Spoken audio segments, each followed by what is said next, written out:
பிதா சுதன் பரிசுத்த ஆவியின் பெயராலே ஆமென். ஆண்டவர் உங்களோடு இருப்பாராக, உமான்மாவோடும் இருப்பாராக. புனித யோவான் எழுதிய பரிசுத்த நற்செய்தியிலிருந்து வாசகம். ஆண்டவரே உமக்கு மகிமை.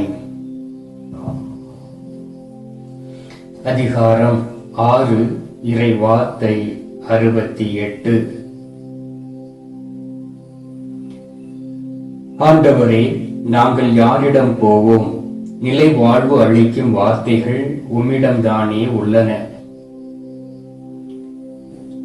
கிறிஸ்துவின் வாழ்வு தரும் நற்செய்தி. கிறிஸ்துவே உமக்கு புகழ்.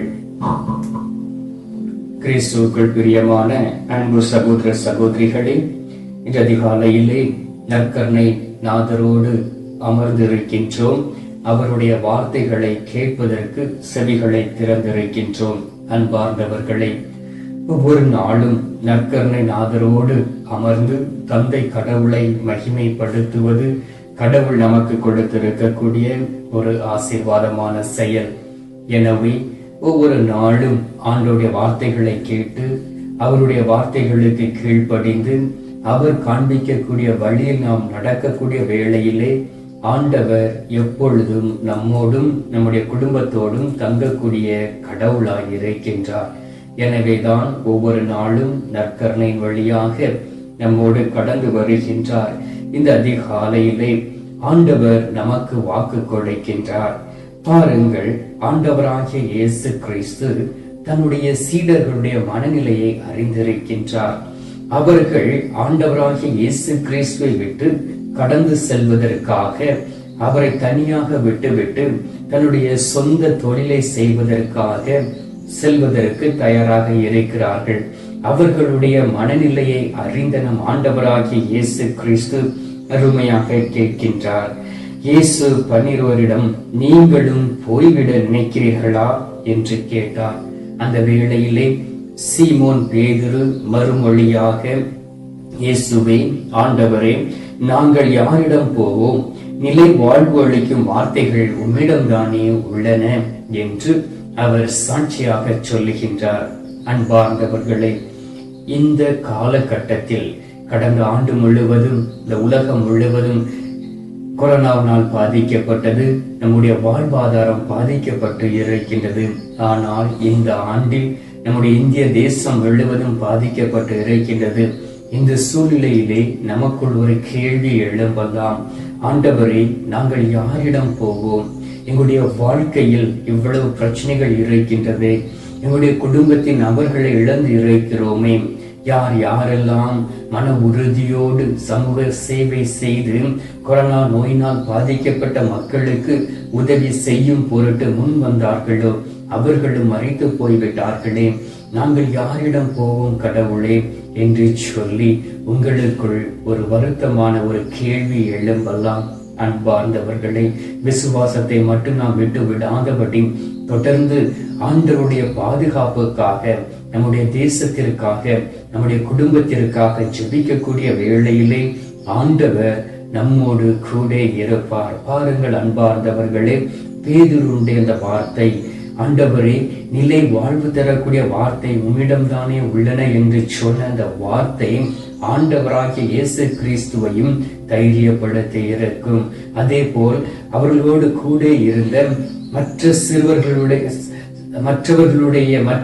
சீடர்களுடைய வாழ்க்கையிலும் ஒரு தைரியத்தை கொடுத்திருக்கும். ஆம் அன்பார்ந்தவர்களே, இதே போல் தைரியமான அந்த வார்த்தைகளை நாம் ஆண்டவராகிய இயேசு கிறிஸ்து நமக்கு கற்றுக் கொடுத்திருக்கக்கூடியதை நாம் குடும்பத்தோடு பகிர்ந்து கொள்ள வேண்டும். அப்படி என்றால் ஒவ்வொரு நாளும் நம் ஆண்டவராகிய கடவுள் நமக்கு கொடுத்திருக்கக்கூடிய இறை வார்த்தைகளை வாசித்து தியானித்து நாம் நடக்கக்கூடிய வேளையிலே முதலாவதாக நமக்குள் இருக்கக்கூடிய பயம் நம்மை விட்டு மாறி போகும். இரண்டாவது, ஆண்டவர் நம்மோடு கூட இருப்பார். ஆண்டவர் நம்மோடு தங்கிவிட்டார் என்றால் நம்முடைய வாழ்க்கையில் பாவம் இருக்காது. தீமையான காரியங்கள் இருக்காது. ஆண்டவர் நம்மோடு கடந்து விட்டார் என்றால் நம்முடைய வீடு முழுவதும் பரிசுத்தப்படுத்தப்படும். அவருடைய பாதுகாப்பு அரணுக்குள் நாம் கடந்து வந்து விடுவோம். நாம் அவருடைய பாதுகாப்பு அரணுக்குள் கடந்து வரக்கூடிய வேளையிலே நம்மை யாரும் தீண்ட முடியாது. சாத்தானுக்கு நம் மீது அதிகாரம் கிடையாது. எனவே அன்பார்ந்தவர்களே, ஒவ்வொரு நாளும் ஆண்டவருடைய வார்த்தைகளை கேட்கும் பொழுது நீங்கள் யார் முன்பாக இருந்து ஆண்டவராகிய இயேசுனுடைய வார்த்தையை கேட்கிறீர்கள் என்பதை அறிந்திருக்க வேண்டும். நற்கருணை நாதராக, உயிருள்ள தெய்வமாக நம் ஆண்டவராகிய இயேசு கிறிஸ்து நம்மோடு கூட இருக்கின்றார். அவர் ஒவ்வொரு நாளும் நம்மை திடப்படுத்துகின்றார், நம்மை தைரியப்படுத்துகின்றார், நம்மை ஆசீர்வதிக்கின்றார். நாம் எந்த வழியில் நடக்க வேண்டும் என்பதை கற்றுக் கொடுக்கின்றார். எனவேதான் பேதுருவை போல நாமும் விசுவாச அறிக்கையிடக்கூடிய பிள்ளைகளாயிருக்க வேண்டும். பாருங்கள், மத்தேயின் நற்செய்தி 16வது அதிகாரம் 15-16 வார்த்தையில் சொல்லப்பட்டு இருக்கிறது. நீங்கள் நான் யார் என சொல்கிறீர்கள் என்று அவர் கேட்டார்.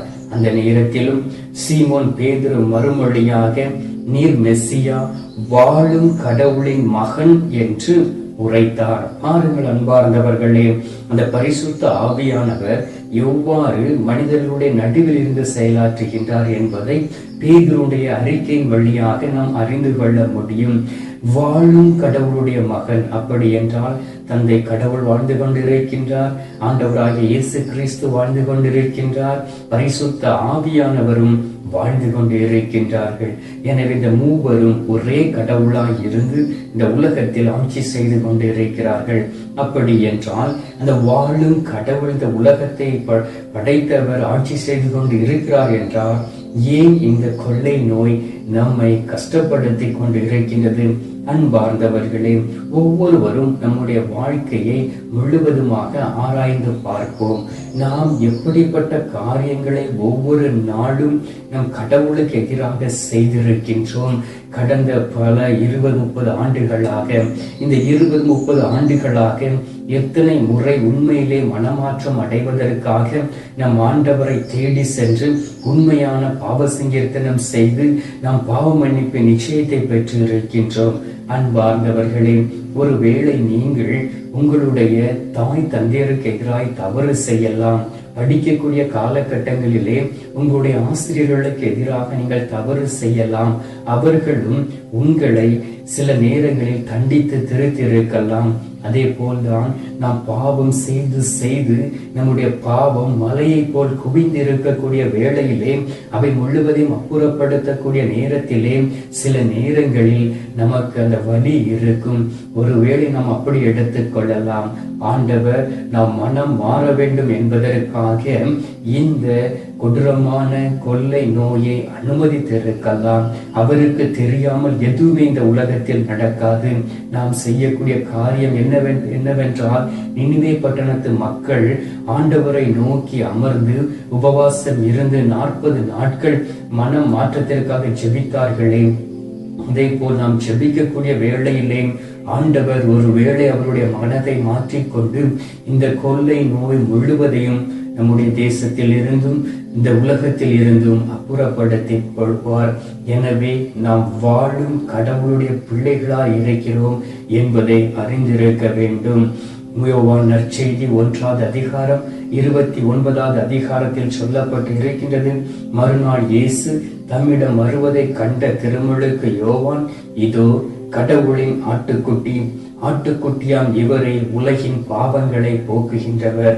இரண்டாவதாக, ஆண்டவர் நம்முடைய வாழ்க்கையில் இருக்கக்கூடிய எல்லாவித பாவங்களையும் போக்கக்கூடிய கடவுளாய் இருக்கின்றார்.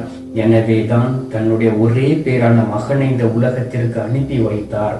அவர் எல்லா பாடுகளையும் அவர் சுமந்து தீர்த்து விட்டார்.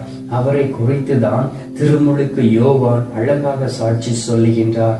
இதோ கடவுளின் ஆட்டுக்குட்டி, கடவுளின் ஆட்டுக்குட்டியாம் இவரே உலகின் பாவங்களை போக்குகின்றவர். இவரை தவிர வேறு யாரும் நம்முடைய பாவங்களை போக்க முடியாது. உங்களுடைய தாயோ தந்தையோ உங்களுக்கு கற்றுக் கொடுத்தவர்களோ நீங்கள் பணி செய்த இடத்தில் உள்ள அதிகாரிகளோ அவர்கள் உங்களுடைய பாவங்களை போக்க முடியாது. ஏனென்றால் அவருடைய ஆண்டவராகிய இயேசு கிறிஸ்துடைய பரிசுத்த இரத்தத்தினால் நீங்கள் மீட்கப்பட்டு இருக்கிறீர்கள். எனவே அன்பார்ந்தவர்களே, யாரிடம் போவோம் என்கின்ற ஒரு வேதனை இருக்கின்றதாம். ஆண்டவராகிய இயேசு கிறிஸ்துவிடம் வாருங்கள். ஆண்டவராகிய இயேசு கிறிஸ்துவிடம் வந்து நீங்கள் செபியுங்கள். கடந்த ஆண்டு முழுவதும் ஆண்டவர் நமக்கு கொடுத்திருந்தார். லாக்டவுன் என்று சொல்லக்கூடிய ஒரு அமைதியான சூழ்நிலையை கொடுத்திருந்தார். அந்த நாட்களில் உண்மையிலே நாம் கடவுளை தேடினோமா, அல்லது டிவி முன்பாக இருந்து மொபைல் போனை வைத்து விளையாடி கொண்டு நாம் எதை பற்றியும் கவலைப்படாமல் இருந்தோமா என்பதை நீங்கள் ஆய்ந்து அறிந்து பாருங்கள். அப்படி செய்திருந்தீர்கள் என்றால் இந்த நாட்களிலும் ஆண்டவரிடம் திரும்பி வாருங்கள்.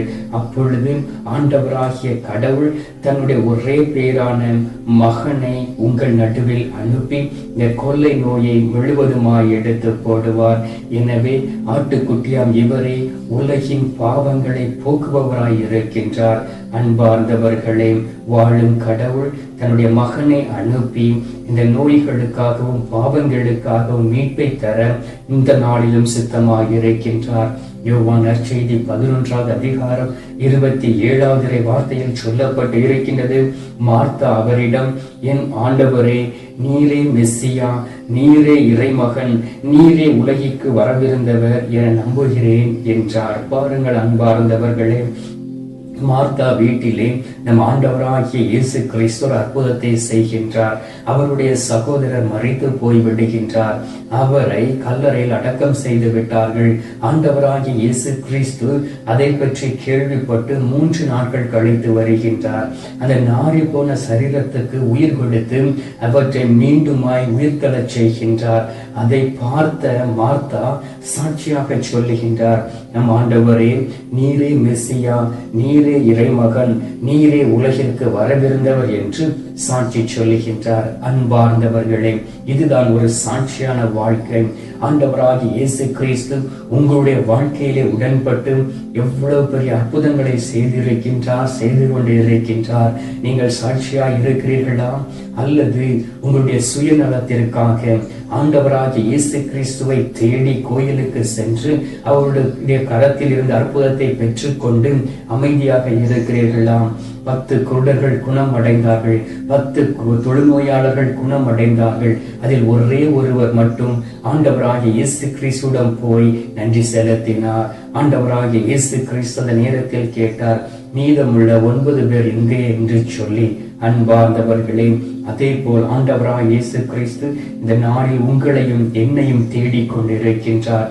எனவே நம் ஆண்டவராகிய இயேசு கிறிஸ்துவை தேடி வருவோம். அவருடைய அற்புதங்களுக்காக காத்திருக்காதபடி ஒவ்வொரு நாளும் அவருடைய சமூகத்தில் இருந்து நாம் செபிப்போம். அப்பொழுது நாம் தகப்பன் நம் மீது மனம் இறங்கி நம்முடைய நாட்டில் உள்ள இந்த கொள்ளை நோயை எடுத்து மாற்றுவார். யோவான் நற்செய்தி 20வது அதிகாரம் 28வது வார்த்தையில் சொல்லப்பட்டு இருக்கின்றது. தோமா அவரை பார்த்து, நீரே என் ஆண்டவர், நீரே என் கடவுள் என்றார். அப்படி என்றால் அவரும் அந்த உயிர்த்த ஆண்டவராகிய இயேசு கிறிஸ்துவை பார்த்த பிறகுதான் நம்பினார். அவர் சாட்சி சொன்னார். அன்பார்ந்தவர்களே, நீங்கள் எப்படி ஆண்டவராகிய இயேசு கிறிஸ்துவை பற்றி சாட்சி சொல்ல போகிறீர்கள்? பேதுருவை போல், ஆண்டவரே, நாங்கள் யாரிடம் போவோம்? நிலை வாழ்வை தரக்கூடிய வார்த்தை உம்மிடம் தானே இருக்கின்றன என்று சொல்ல போகிறீர்களா?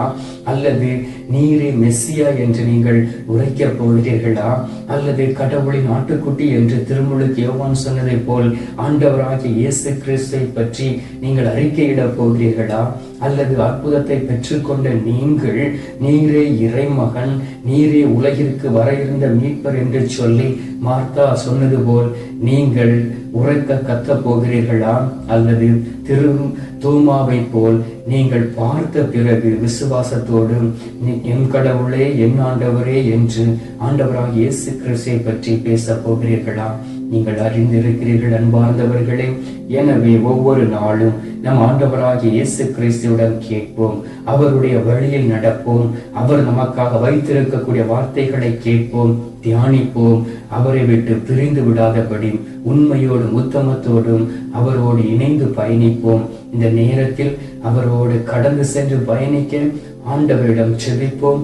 ஆண்டவராய் இயேசு கிறிஸ்து நமக்கு ஆசீர்வாதத்தை தர காத்திருக்கின்றார். எனவே இந்த நேரத்தில் என்னோடு இணைந்து நீங்கள் ஜெபிப்பீர்களா? இப்பொழுது நாம் ஜெபிக்கலாம். எங்கள் பரலோக தந்தையே, இயேசு கிறிஸ்துவை தூய நல் ஆவியே, தந்தை இந்த அருமையான காலை பொழுதிருக்காம நன்றி சொல்லி உம்மை துதிக்கிறோம் சுவாமி. இந்த நாளிலும் கூட தகப்பனே, நீர் எங்களுக்கு உமது வார்த்தைகள் மூலம் பேசி நாங்கள் எப்படி இருக்க வேண்டும் என்று எங்களுக்கு கற்றுக் கொடுத்து இருக்கின்றீர். அன்பார்ந்த இயேசு சுவாமி, உம்மை பிரிந்து எங்களால் ஒன்றும் செய்ய முடியாது தகப்பனே. எனவே ஆண்டவரே, நாங்கள் யாரிடம் செல்ல முடியும்? நிலை வாழ்வை தரக்கூடியவர் நீர், நிலையான வார்த்தைகளை தரக்கூடியவர் நீர். நாங்கள் பேசும் பொழுது ஆண்டவரே, உமது முகத்தை திருப்பி விடாதபடி செவி கொடுத்து கேட்கக்கூடிய தெய்வமாய் இருப்பவர் நீர். எனவே நீர் இந்த நாளில் எங்கள் மீது மனம் இறங்கி ஆண்டவரே, நாங்கள் உமக்கு சாட்சியாய் இருளாத தருணத்திற்காக உம்மை நோக்கி நாங்கள் கடந்து வந்து மன்னிப்பு கேட்கிறோம் சுவாமி. உமது கரத்திலிருந்து அற்புதங்களை பெற்றிருக்கின்றோம், உம்முடைய கரங்களில் இருந்து அதிசயங்களை பெற்றிருக்கின்றோம், உமது கரங்களில் இருந்து மீட்பை பெற்றிருக்கின்றோம், உம்மிடம் இருந்து பாவமன்னிப்பு நிச்சயத்தை பெற்றிருக்கின்றோம். ஆனாலும் தகப்பனே, நாங்கள் பேதுருவை போல், திருமுழுக்கு யோவானை போல், மார்த்தாவை போல், தோமாவை போல் நாங்கள் சாட்சி உள்ள ஒரு பிள்ளைகளாய் வாழவில்லை சுவாமி. நன்றி கெட்டவர்களால் தான் வாழ்ந்து கொண்டு இருக்கின்றோம், சுயநலவாதிகளாய் வாழ்ந்து கொண்டு இருக்கின்றோம். இந்த நாளிலும் தகப்பனை உம்மை தேடி நாங்கள் வந்திருக்கிறோம் சுவாமி. உமது பாதம் அமர்ந்திருக்கிறோம் சுவாமி. திரு குடும்பமாய் எங்களுடைய குடும்பத்தை பாதுகாத்துக் கொள்வீராக. நாங்கள் யாரிடம் செல்ல முடியும்? இந்த காலகட்டங்களில் நீரே உயிரோடு வாழ்கின்றீர் என்று எங்களுக்கு வெளிப்படுத்தி இருக்கின்றீர். ஆண்டவரே, இந்த கொரோனா காலகட்டங்களில் நாங்கள் யாரிடம் போய் கேட்க முடியும் தகப்பனே? மருத்துவர்களை தேடி அலைய முடியவில்லை, அரசியல்வாதிகளை தேடி அலைய முடியவில்லை, ஆண்டவரே உறவினர்களை தேடி அலைய முடியவில்லை, யார் யாருக்கெல்லாம் உதவி செய்தோமோ அவர்களை தேடியும் அலைய முடியவில்லை. உம்மை தேடி அதிகாலையில் வந்திருக்கிறோம் சுவாமி. நீர் எவ்வாறு ஒவ்வொரு நாளும் அதிகாலையில் எங்களை தேடி வருகிறீரோ அதே போல் வந்திருக்கிறோம் சுவாமி. நீரே வாழும் கடவுளுடைய மகன் ஆண்டவரே, நீரே உண்மையான கடவுளுடைய ஆட்டுக்குட்டி ஆண்டவரே. உம்மால் மட்டுமே எங்களுடைய பாவங்களை மன்னிக்க முடியும். நீரே இறை மகனாய் இருக்கின்றீர். நீரே உலகிற்கு மீட்பு தரக்கூடிய ஒரு மெய்யான தெய்வமாய் இருக்கின்றீர். எனவே தகப்பனே, ஒவ்வொருவரையும் தொடுவீராக, ஒவ்வொரு பிள்ளைகளையும் தொட்டு குணமாக்குவீராக. இந்த கொரோனா என்கின்ற நோய் ஆண்டவரே இந்த தேசத்தை விட்டும் அந்த உலகத்தை விட்டும் கடந்து செல்ல நீர் போரிடும்படியாக செபிக்கிறோம் சுவாமி. தகப்பனே, நீர் எங்களுக்கு கற்றுக் கொடுத்திருக்கின்றீர் எப்படி வாழ வேண்டும் என்று சொல்லி. நீர் எங்களுக்கு ஒவ்வொரு நாளும் அறிவு புகட்டுகின்றீர், நாங்கள் எந்த வழியில் நடக்க வேண்டும் என்று சொல்லி. தகப்பனே, இந்த நாளிலும் கூட நீர் எங்களை தொடுவீராக. யார் யாரெல்லாம் இந்த கத்தோலிக்க காணொளி வழியாக உமது அன்பு முகத்தை பார்த்து உம்மை நோக்கி ஜெபித்துக் கொண்டிருக்கிறார்களோ அவர்கள் மீது மனம் இறங்கி உமது அருள் வார்த்தைகளை அவருடைய உள்ளத்தில் நிறுத்தி அதன்படி வாழ நீர் அவர்களை தயாரிக்கும்படியாக ஜெபிக்கிறோம் சுவாமி. தந்தையே, இந்த அதிகாலையிலே நீர் எங்களுடைய ஜெபத்தை கேட்டிருப்பதற்காக நன்றி. எங்களுடைய ஜெபத்தை கேட்டு பதில் தந்திருப்பதற்காக ஸ்தோத்திரம் ஸ்தோத்திரம் ஸ்தோத்திரம். மீட்பெரும் இரட்சகருமான இயேசுவின் திருக்கரத்தில் ஒப்புக் கொடுத்து எங்கள் தாய் கன்னிமரியாள் வழியாக ஜெபிக்கின்றோம். எங்கள் நல்ல தந்தையே, ஆமீன். பரலோகத்தில் இருக்கிற எங்கள் பிதாவே, உம்முடைய நாமம் அர்ச்சிக்கப்படுவதாக, உம்முடைய ஆட்சியம் வருக, உம்முடைய சித்தம் பரலோகத்தில் செய்யப்படுவது போல உலகத்திலும் செய்யப்படுவதாக. எங்கள் அனுதின உணவை எங்களுக்கு இன்று அளித்தருளும். எங்களுக்கு தீமை செய்கிறவர்களை நாங்கள் பொறுப்பது போல எங்கள் பாவங்களை பொறுத்தருளும். எங்களை சோதனை விழவிடாதையும் தீமையில் இருந்து எங்களை ரட்சித்தருளும். ஆமீன். அருள் நிறைந்த மரியே வாழ்க, கர்த்தர் உடனே பெண்களுக்குள் ஆசீர்வதிக்கப்பட்டவள் நீரை, உம்முடைய திருவயிற்றின் கனியாகிய இயேசுவும் ஆசீர்வதிக்கப்பட்டவர். அஜிஷ்ட மரியே, சர்வேசுடைய மாதாவே, பாவிகளா இருக்கிற எங்களுக்காக இப்பொழுதும் எங்கள் மரண நேரத்திலும் வேண்டிக் கொள்ளும். ஆமீன். பிதாவுக்கும் சுதனுக்கும் பரிசுத்த ஆவிக்கும் மகிமை உண்டாவதாக. ஆதியில் இருந்தது போல இப்பொழுதும் எப்பொழுதும் என்றென்றும் இருப்பதாக. ஆமீன். அன்பார்ந்தவர்களே, ஆண்டவர் நம்முடைய ஜெபத்தை கேட்டிருக்கின்றார். நமது ஜெபத்தை கேட்டு பதில் தந்திருக்கின்றார். எனவே இந்த நேரத்தில் உயிருள்ள வாழும் கடவுள் தரக்கூடிய ஆசீர்வாதத்தை பெற்றுக்கொள்வோம்.